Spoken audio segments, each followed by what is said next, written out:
오늘도 참 귀한 날입니다.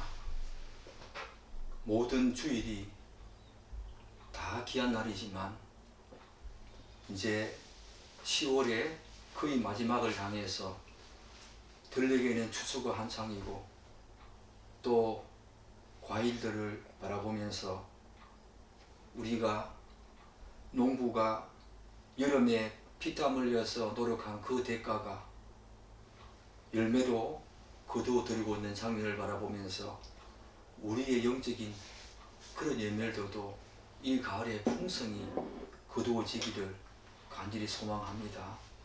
계속해서 우리는 느헤미야 말씀을 묵상하고 있습니다. 오늘은 느헤미야 8장 1절로 5절까지 하나님의 말씀을 요구하는 이 이스라엘 백성들의 모습을 보게 되어집니다. 그렇습니다. 느헤미야 말씀에 왜 에스라가 등장하는가? 오늘 말씀을 통해서 왜 그런가? 갑자기 8장에 에스라가 등장하지요. 왜 그런가? 언약에 신실하신 하나님의 은혜로 성전과 성벽을 완성한 이스라엘 자손들이 이제 각기 본성에 거한 후에 7월이 되었습니다. 종교력 7월은 유대인의 주요 절기인 나팔절 7월 1일입니다. 초막절 7월 10일입니다. 대속제일 7월 15일입니다. 이런 귀한 날들이 7월에 몰려 있습니다. 그래서 7월은 유대인들이 소중하게 생각하고 지키는 중요한 절기가 있는 의미 있는 달이지요. 이제 각기 자기 성읍에 거주하게 된 이스라엘 백성들이 무엇을 하게 되는가? 우리 8장 1절 한번 더 읽어보겠습니다. 읽겠습니다. 이스라엘 자손이 자기들의 성읍에 거주하였더니 일곱째 달에 이르러 모든 백성이 일제히 수문학 광장에 모여 학사 에스라에게 여호와께서 이스라엘에게 명령하신 모세의 율법책을 가져오기로 청하매. 우리는 이미 살펴보았습니다. 3차에 걸쳐서 바벨론 포로에서 귀환한 이스라엘 자손들은 정말 회파되어지고 다 황폐화된 성전과 성벽을 재건하기 위해서 돌아온 하나님이 남겨준 자들이었습니다. 이들은 우리가 지금까지 살펴본 바와 같이 대적들의 온갖 방해와 계략과 모락에도 불구하고 그들이 그렇게 원하고 소망했던 성전과 성벽을 모두 완공했습니다. 그러므로 이제 성전과 성벽 재건으로 말미암아 힘들었던 그들의 고난 그리고 그들의 아픈 그런 지난날을 다 뒤로하고 지금까지 제대로 누리지 못했던 안락하고 평안한 삶을 추구할 수도 있었을 것입니다. 또한 경제적인 부흥과 성장을 통해 가지고 부유한 삶을 꿈꿀 만도 하겠지요. 그런데 오늘 8장 1절에 뜻밖에도 이들은 여호와의 말씀을 듣고자 에스라에게 요청하게 되었습니다. 느헤미야는 이제 성벽을 다 재건한 후에 그 느부갓네살 왕에게 자기가 약조한 것처럼 이제 다시 바사 제국으로 돌아간 상태입니다. 에스라는 계속 여기에 남아 있었겠지요. 그 에스라에게 뜻밖에도 여호와의 말씀을 가지고 오라고 요청하는 모습을 보게 되어집니다. 우리는 이 지점에서 왜 이스라엘 백성들이 에스라에게 이러한 요청을 했는지 질문하게 되지요. 여러분과 제가 잘 알다시피 성벽은 많은 우여곡절 끝에 완공되었습니다. 더군다나 며칠 만에 완공되었습니까? 52일이라고 하는 이 단기간에 성벽을 완공한 것은 정말 하나님의 은혜가 아니면 설명할 길이 없지요. 기적적인 것입니다. 그래서 우리가 이미 보았듯이 이방 족속들도 이 역사는 하나님이 하셨다고 생각하면서 하나님을 두려워한 모습을 우리가 보게 되지 않습니까? 이 역사는 하나님의 은혜로 진행이 되었고 하나님의 은혜로 완공될 것입니다. 무엇보다도 이들은 성전과 성벽을 재건하면서 그들이 절실히 소망했던 성벽과 성전을 재건만 하면은 모든 것이 회복되어지고 다윗과 솔로몬의 그 영광과 영화를 다시 재현하려는 그런 생각을 가졌을지도 모르겠습니다. 그러나 이들의 생각이 얼마나 잘못되었는지 확인하는 시간은 그리 길지 않았던 것 같습니다. 왜냐하면 이들에게 찾아온 것은 그런 영광과 영화의 재현이 아니라 오히려 채워지지 않은 영적인 갈급함과 목마름이었던 것입니다. 이들이 에스라에게 여호와의 말씀을, 율법책을, 모세에게 명령하신 그 율법책을 가져오라고 요청한 이유가 뭐겠습니까? 영적인 갈급함과 목마름 때문 아니었겠습니까?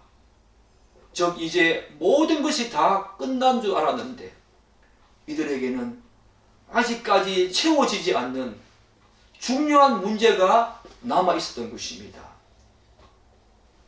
영적인 갈증과 허기는 아무리 다른 모든 것들이 충분히 그리고 풍성히 채워졌다고 하더라도 자동적으로 채워지는 것이 아닙니다.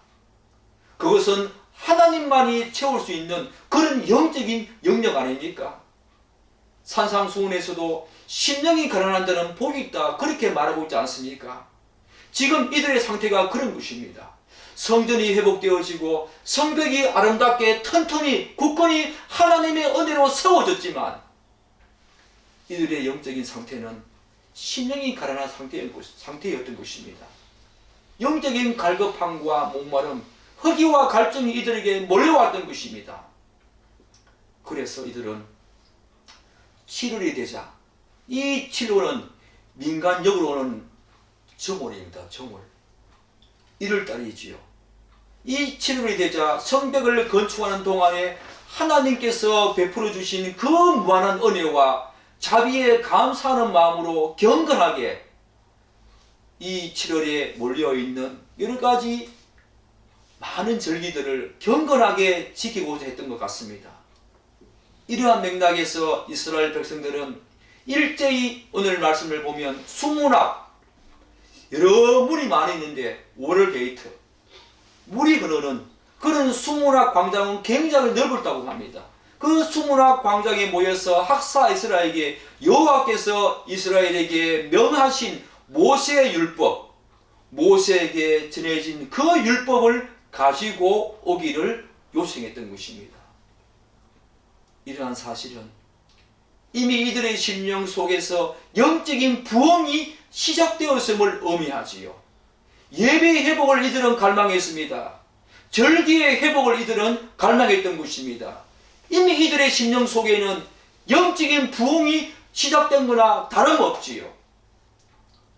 사랑하는 여러분, 그런데 이 지점에서 우리가 눈여겨볼 대목은 이들은 예배와 절기의 회복을 하나님의 말씀을 듣는 것에서부터 시작하고자 했던 것입니다.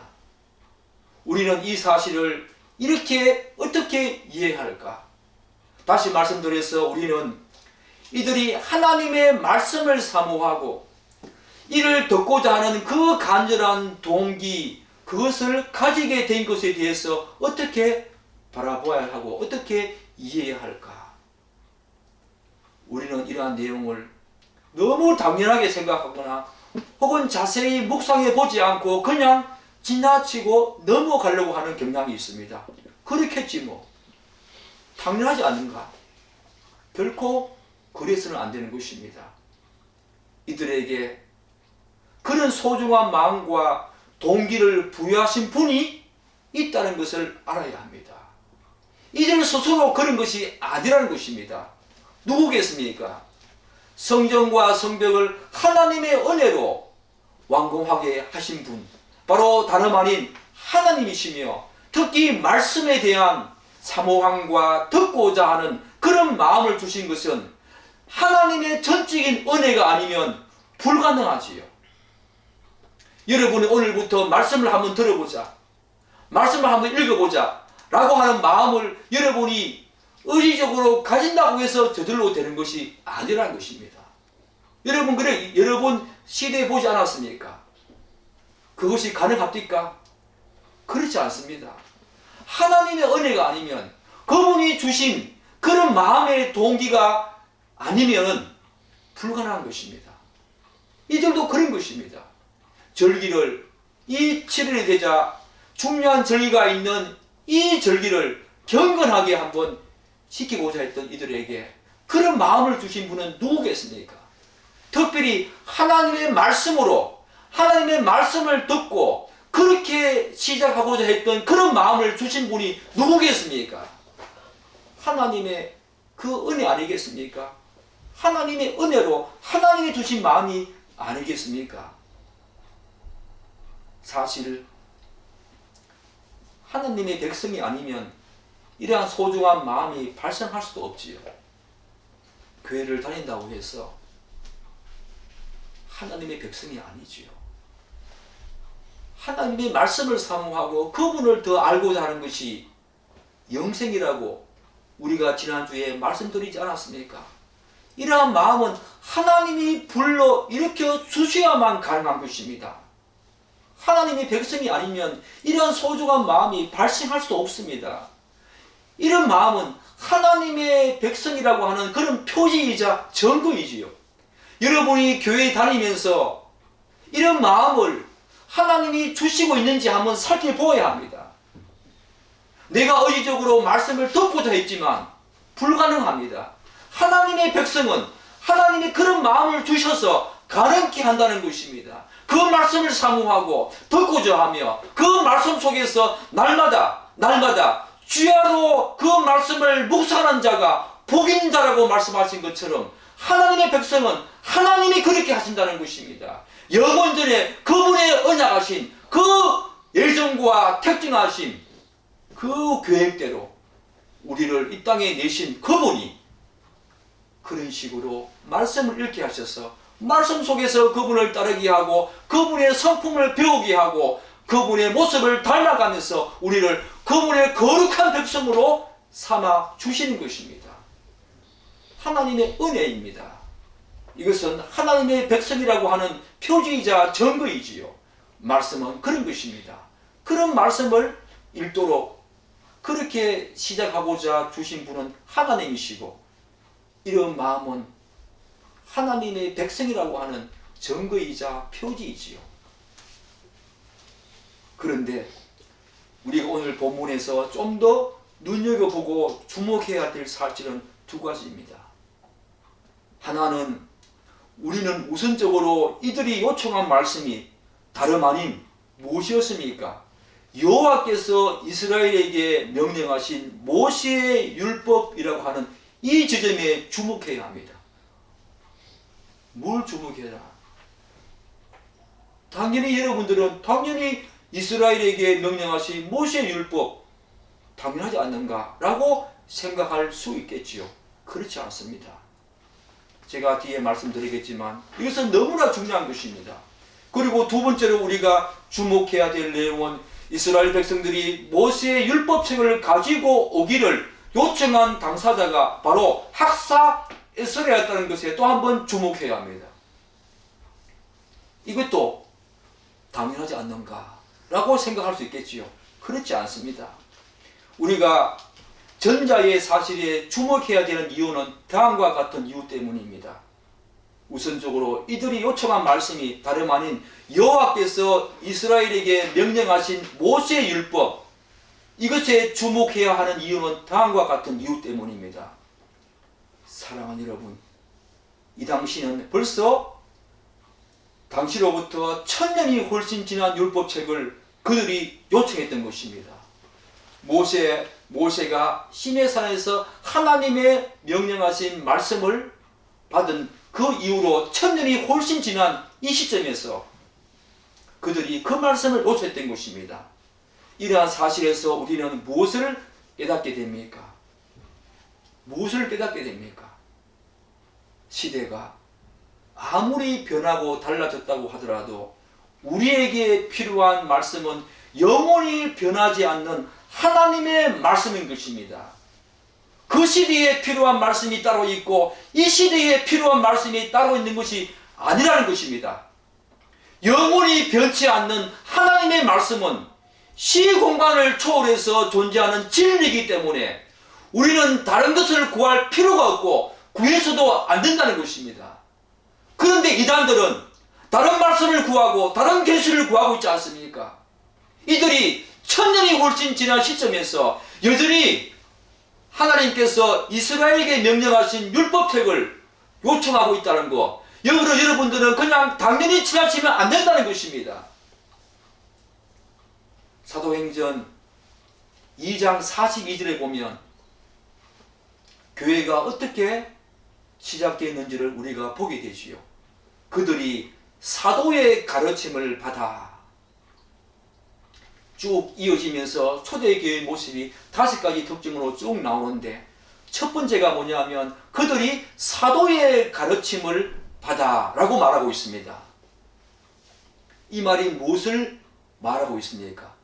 다른 누구의 말씀도 아닌 사도의 말씀을 받았다. 정말 중요하지요. 사도의 말씀을 받아, 이 말은 사도가 가르친 말씀, 다시 말씀드려서 예수님께서 사도들에게 전해준 말씀이었습니다. 이 당시는 아직까지 성경책이, 신약 성경책이 제대로 쓰여지지 않은 상황이기 때문에 예수님의 사도들이 예수님께서 말씀하신 그 말씀을 받아가지고 교회가 시작되었다는 것입니다. 오늘날 조국교회는 초대교회와 같이 사도들의 가르침, 곧 사도들이 선 복음과 성경이 아니라 다른 복음이 난무하고 있습니다. 여러분들은 이것을 인정하고 있을지는 모르겠지만 수많은 책들을 통해서 저는 이런 책들을 많이 보고 있지 않습니까? 오늘 조국교회 상황과 미국교회 상황이 어떠한 것인가 우리는 많이 보고 있지 않습니까? 사랑하는 여러분, 아예 다른 가르침을 제시하는 이단들은 말할 것도 없지만 소위 복음주의 진영 내에서도 사도들이 쓴 복음과 성경이 아니라 다른 복음이 지금 난무하고 있다는 것입니다. 그게 뭡니까? 실용주의, 제가 늘 말씀드리지 않습니까? 심리학, 포스트 모던 등 복음이 온갖 세상 학문과 풍조와 사상과 혼합되는 거 하면은 마케팅 교회, 인멀전트 교회 등 너무 얄팍하고 가볍고 값싼 복음이 지금 혼재하고 있는 그런 조국교회 상황 아닙니까? 여러분들은 이런 모습에 대해서 얼마만큼 인지하고 있는지, 영적인 분별력을 가지고 보고 있는지 여러분 자신을 한번 돌아보십시오. 교회의 구석구석을 보면 이런 모습들이 혼재하고 있다는 것입니다. 또한 치유복음, 또한 도덕적인 복음, 번성복음 등 복음이라고 하는 말은 붙이지만 사도들이 우리에게 전해준 복음이 아닌 복음을 가장한 거짓된 복음, 가짜 복음, 왜곡된 복음이 교회 안에서 버젓이 전해지고 있다는 것입니다. 예수 이름이 전해지지만 그들도 여전히 하나님이라고 하는 말은 하지만 그 복음 속에는 치유복음, 치유가 복음이다. 도덕적으로 윤리적으로 아름답게 순결하게 착하게 사는 것이 바로 그것이 복음이다. 번성복음, 고지론, 모든 것이 잘되고 형통하고 세상 사람들에게 떵떵거릴 만한 그런 지위와 신분으로 우리가 올라가야만 그것이 바로 잘된 것이다. 그것이 하나님께 축복받은 것이다. 라고 말하는 번성복음들이 오늘 교회 안에 버젓이 가르쳐지고 배우는 상황 아닙니까? 저도 그랬습니다. 저도 그것이 복음 줄 알았습니다. 그래서 오늘날은 초대교회 사도들이 전해준 혹은 그들이 하나님의 영감으로 기술한 성경이 말하는 하나님의 말씀, 그들의 복음과 진리를 온전히 들을 수 없는 그런 안타까운 상황까지 우리가 맞이하게 되었습니다. 제가 하는 이런 말을 들으면 과연 그럴까? 과연 정말 그러할까에 대해서 의구심을 가지시는 분들이 많이 있을 것입니다. 많은 설교를 한번 들어보십시오.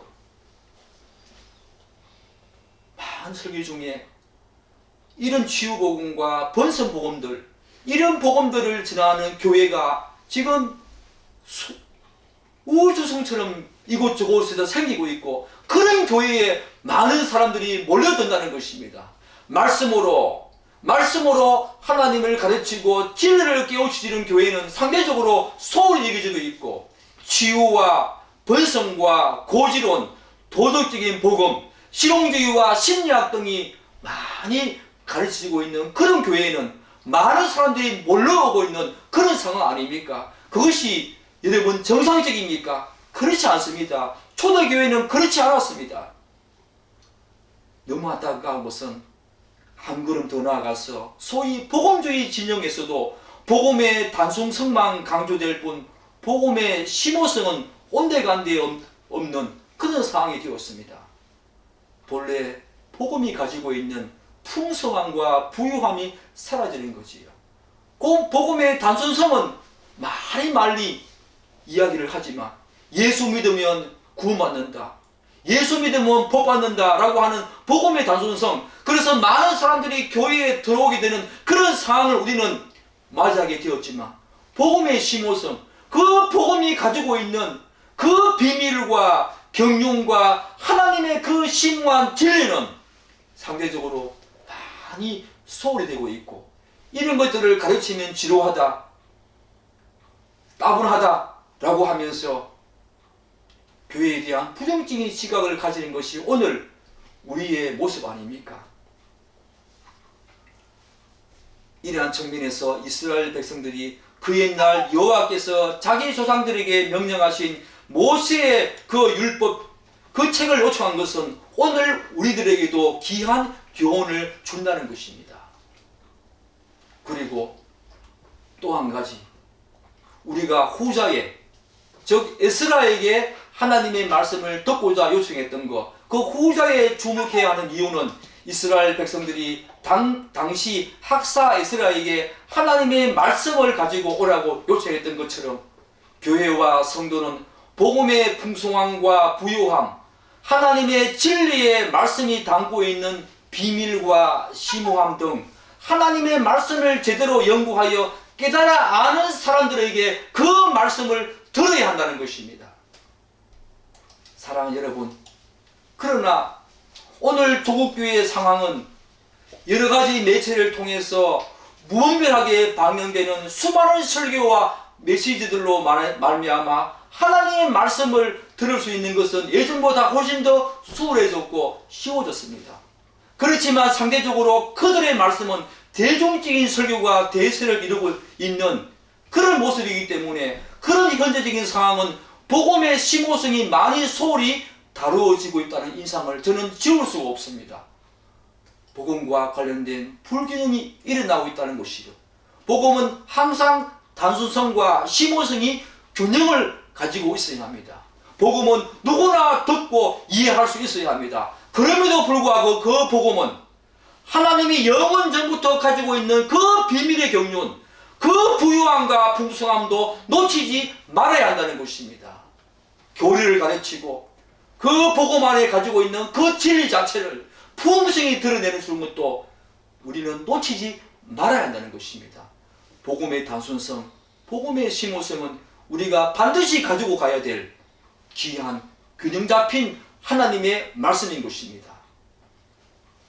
따라서 하나님의 말씀이 함유하고 있는 이 복음의 부유함과 풍성함은 오늘 많은 교회의 대중적인 설교, 그로 말미암아 온데간데 없고 값싸고 얄팍한 복음이 진리인 양 둔갑한 채 무분별하게 전해지고 있는 상황, 그 상황에서 이스라엘 백성들이 하나님의 말씀을 깨닫고 연구하고 그렇게 실천했던 에스라에게, 느헤미야도 아니고 제사장도 아닌 에스라에게 그 말씀을 요청했다는 것은 우리에게 큰 의미를 준다는 것입니다. 사랑하는 여러분, 오늘 조국교회가 더 심각한 문제가 무엇입니까? 은사와 체험과 느낌, 감정을 추구하는 교회에서는 말씀을 상대적으로 소홀히 한다는 것입니다. 이런 교회에 사람들이 많이 몰려들기를 하지만 거기에서는 말씀이 상대적으로 소홀히 된다는 것입니다. 사랑하는 여러분, 솔직한데 진정한 영적인 부흥은 진실로 성경이 말하는 복음과 진리에 근거해야 합니다. 은사가 아닙니다. 체험이 아닙니다. 느낌과 감정이 아니라고요.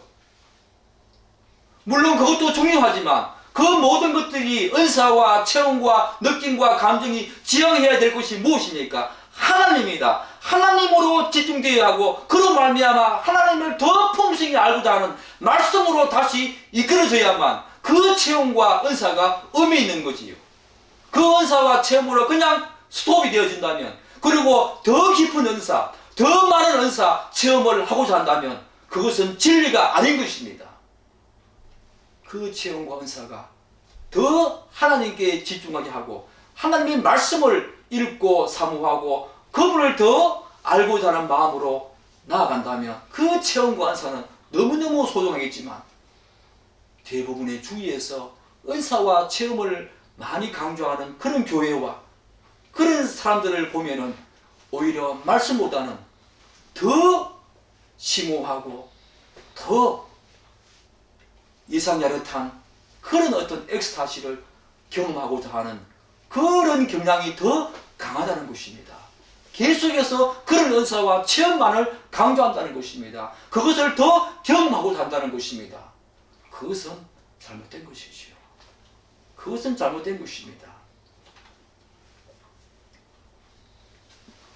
한 걸음 더 나아가서 우리가 진정으로 영적인 부흥, 진실로 성경이 말하는 복음과 진리에 근거해야 하고, 또 하나님의 말씀을 사모하여 최선을 다해서 성실히 연구하고 해석하여서 깨달은 사람에 의해서 이 영적인 부흥은 시작된다는 것입니다. 그런데 어떤 설교자들은 하나님의 말씀을 전한다고 하면서 은근히 자신의 이야기를 하거나 혹은 성경을 제대로 해석하지 않고 그 의미만을 전달하는 경우가 많다는 것입니다. 굉장히 위험한 상황이 초래될 수가 있다는 것입니다. 해석은 그 말씀이 내포하고 있는 사회적이고 문화적이고 역사적인 그런 상황을 충분히 고려하고 문맥의 흐름과 다원의 어떤 최대한 성경이 말하는 하나님의 의도를 객관적인 사실과 입장으로 전하려고 한다는 것입니다. 그런데 의미만 전달하는 것은 이러한 해석과 설계 과정을 다 생략한 채 그 구절이 담고 있는 몇 가지 의미, 곧 자기 주관적으로 깨달은 그것만을 전하기 때문에 많은 혼란과 오류가 있다는 것입니다. 여러분들은 말씀을 들었을 때에 저 설교자가 충분한 사회적인, 역사적인, 문화적인 그 말씀 속에 담고 있는 그런 것들을 충분히 연구해서 깨달아서 전하는지, 아니면 그것 없이 단지 그 구들이 갖고 있는 문맥적인 흐름도 제대로 살피지 않고 그 단어, 그 문구가 가지고 있는 의미만을 몇 가지 깨달아 가지고 자기 주관적으로 전하는 모습, 분별력이 가십니까? 분별이 됩니까? 이런 경향들이 오늘 조국교회에 만연하고 있다는 것입니다. 극단적으로 의미만을 전달하는 대표적인 어떤 극단적인 어떤 단체가, 조직이 바로 이단이지요. 이단들은 이런 해석의 과정, 이런 설계 과정을 생략합니다. 단지 그 문구가 가지고 있는 그 구들이 담고 있는 문맥의 흐름도 무시하지요. 담고 있는 의미만 캐내서 주관적으로 전달하는 것. 그게 바로 극단적인 이단 아닙니까? 그런 모습들이 오늘 일반적인 교회에서도 벌어지고 있다는 것입니다. 그렇기 때문에 오늘 우리가 이 대목에 주목해야 합니다. 이스라엘 백성들이 제사장도 아니었습니다. 대제사장도 아니었습니다. 느헤미야에게 요청한 것도 아니었습니다. 누구입니까? 하나님 말씀을 제대로 연구하고 깨닫고 실천한 바로 에스라에게, 바로 하나님 말씀을 제대로 알고 있는 에스라에게 여호와의 말씀을 요청하고 있다는 거, 여러분 눈여겨보아야 합니다. 눈여겨보아야 합니다. 그런데 우리는 본문 1절에서 또 다른 하나의 질문을 던지게 됩니다. 모든 백성이 일제히 수문 앞 광장에 모였다. 모든 백성이었습니다. 분명히 3절에 보면 에스라가 무릇 알아들을 만한 자의 앞에서 여호와의 율법책을 읽었다고 하는데, 본문에서는 모든 백성이라고 지칭하고 있다는 것입니다. 알아들을 만한 사람이었습니다. 그런데 그 사람들을 모든 백성이라고 지칭하고 있다는 것에 또한 주목해야 합니다. 이것은 무엇을 의미하겠습니까? 여기서 언급한 모든 백성은 분명 다른 의미가 있다는 것을 알 수 있지요. 모든 백성은 단합성을 보여주는 것입니다. 여호와의 율법을 중심으로 자신에서 당하게 됐다는 의미를 강조하고 있는 것입니다. 모든 백성은 오늘 이 본장에서 14번이나 언급된다고 합니다. 14번이나. 단합성.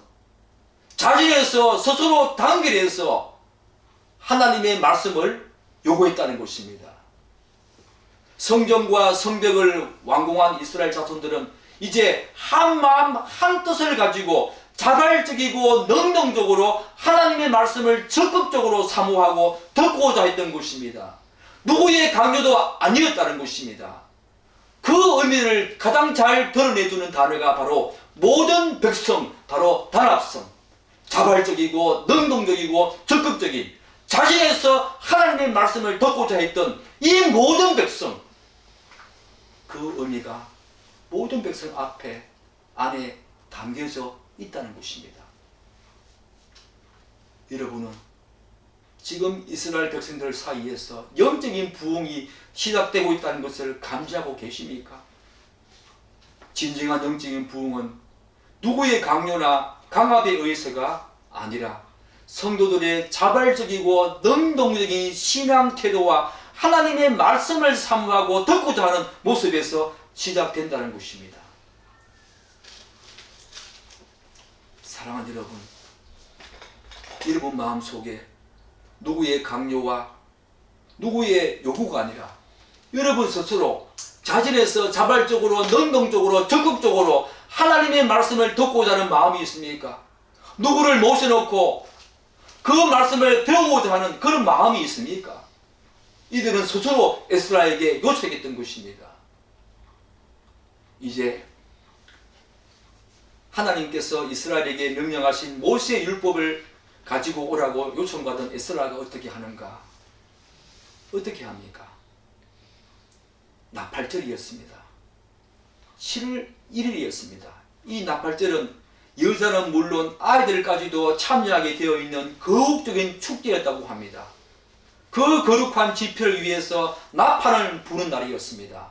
제가 민간역으로 7월 1일, 이 7월달을 민간역으로 정오이라고 했지요. 새해가 시작되는 달입니다. 그래서 그것을 알리는 나팔을 부는 날이 바로 7월 1일 나팔절이었습니다. 번제와 특별한 제물을 드리는 날이었습니다. 이 날 에스라는 이들의 요구대로 수문학 광장에 모인 남자든 여자든 무릇 알아들을 만한 자 앞에서 새벽부터 정오까지 그 율법책을 읽었다고 합니다. 새벽부터 정오까지 백성들은 그 말씀에 또한 귀를 기울였습니다. 이 귀를 기울였다는 말은 모든 사람들의 귀가 그 말씀에 집중되었다, 그 말이겠지요. 사랑하는 여러분, 말씀이 낭독된 시간은 새벽부터 정오였습니다. 무려 약 6시간 동안 말씀이 낭독되었던 것입니다. 말씀을 낭독하는 시간, 말씀을 낭독하는 자나 듣는 자 모두가 얼마나 이 시간에 열심과 열정과 진지함과 경건함을 유의했는지 잘 아시는 대목 아닙니까? 상대적으로 저는 다른 교회 목사님들보다 말씀이 좀 긴 경향이 있지요. 30분 정도가 적당하다고 하지만 제 말씀은 항상 40분 이상을 넘어갑니다. 그런데 사랑하는 여러분, 어린아이까지 연세가 많으신 그런 어른들까지 포함된 이 성회에서 새벽부터 정오까지 6시간 동안 말씀을 들었습니다.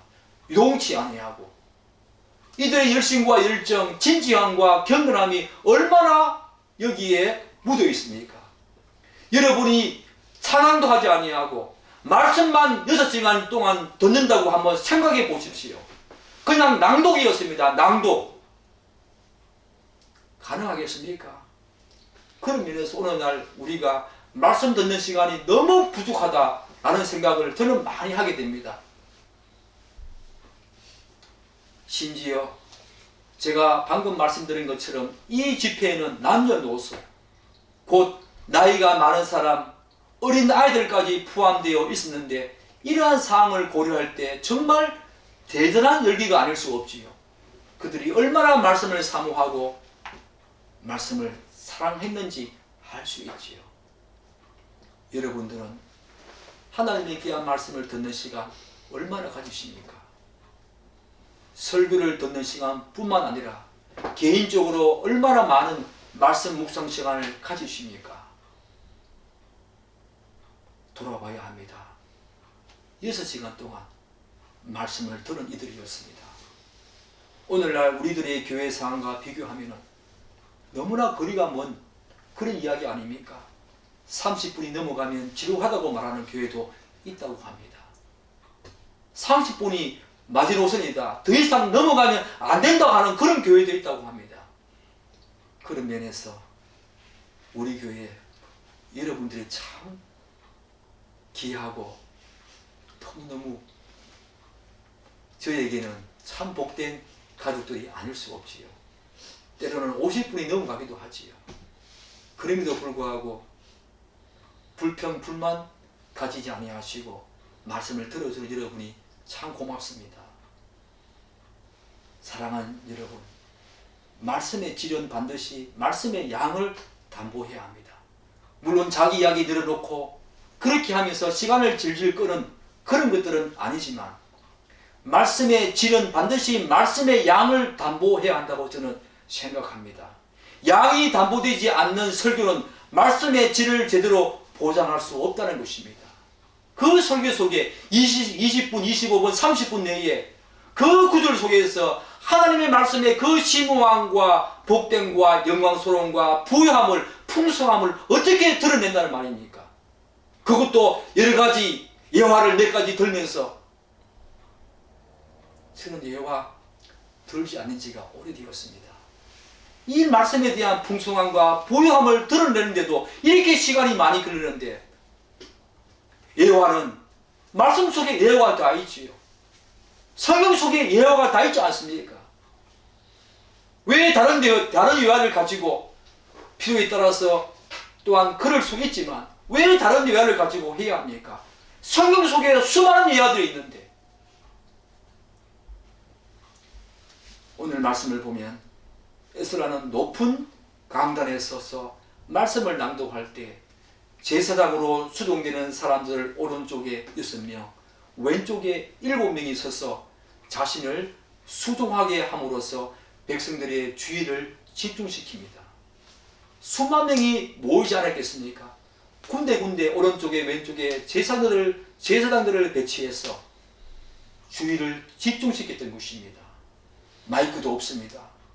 단지 육성으로만 낭독해야 하는 이 상황 속에서 효과적으로 또한 그들이 하나님의 말씀을 제대로 들을 수 있도록 주의를 집중시켰던 것입니다. 그런데 학사 에스라가 하나님의 말씀을 낭독하기 위해서 율법책을 펼 때 이스라엘 백성들은 어떤 반응을 보입니까? 이들은 5절에 보면은 에스라가 책을 펼 때에 모두 일어납니다. 책을 펼 때에 모두 일어납니다. 이게 무엇을 의미하겠습니까? 하나님의 말씀에 대한 극도의 경외함을 드러내는 모습이 아니겠습니까? 이러한 반응은 약간 의외의 반응입니다. 왜냐하면 유대인들은 일반적으로 앉아서 말씀을 듣고 기도할 때 서서 기도했기 때문입니다.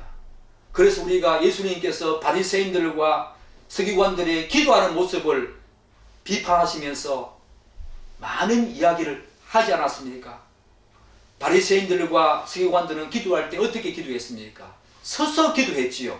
그것이 바로 유대인의 기도의 전통이었습니다. 그런데 이들이 기도한 모습은 바로 서서 기도하는 것은 맞았지만 많은 사람들이 잘 볼 수 있는 그런 길모퉁이에, 그런 광장에서 기도했다는 거, 드러내기 위해서, 자기를 드러내고 자기 자랑을 하기 위해서 기도했던 것입니다. 유대인들은 서서 기도하는 것이 전통이었습니다. 그런데 오늘 말씀을 보면 하나님의 말씀은 들을 때는 앉아서 들었습니다. 그런데 이들은 에스라가 율법책을 펼 때 다 일어섰다는 것입니다. 무엇을 의미합니까? 하나님 말씀에 대한 극도의 경외심이었습니다. 이들이 얼마나 하나님의 말씀에 경외심과 복종심을 드러내고 있는지 우리는 이 단면 속에서 잘 알 수 있지 않습니까? 영적 부흥의 단면입니다. 말씀으로 돌아가야 합니다.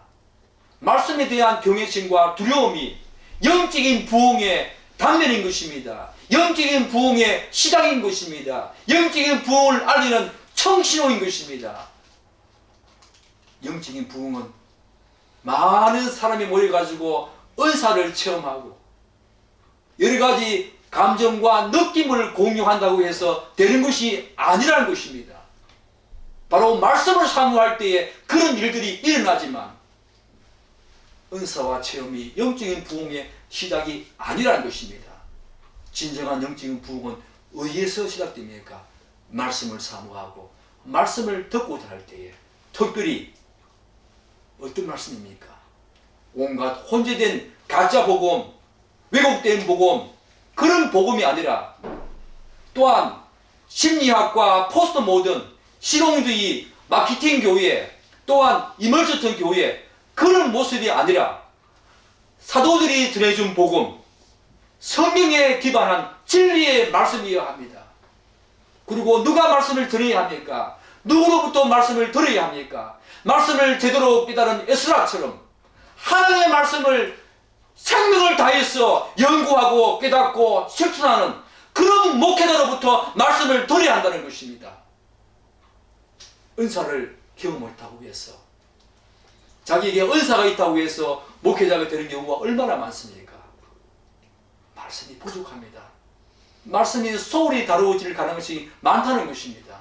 오늘 조국교회 이곳저곳을 한번 살펴보십시오. 여러분의 영적인 눈을 활짝 열고 한번 살펴보십시오.